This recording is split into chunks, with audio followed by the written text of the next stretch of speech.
Oltre 150.000 euro il valore della refurtiva recuperata dai carabinieri di Castelfranco. Si tratta di materiale rubato in due aziende del Padovano. Due piattaforme elevatrici, un escavatore ed un braccio demolitore erano spariti lo scorso 17 giugno alla SA Montaggi di Gazzo Padovano.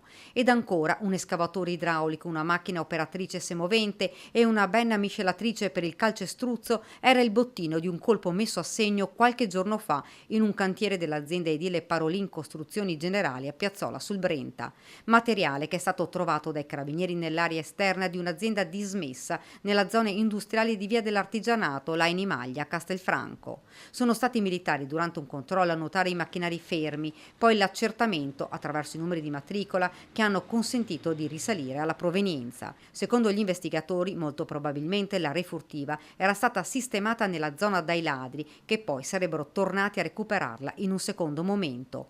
I macchinari sono stati restituiti alle due aziende padovane. Le indagini ora dei carabinieri per risalire all'identità dei malviventi. Sono state anche acquisite le immagini delle telecamere di videosorveglianza della zona.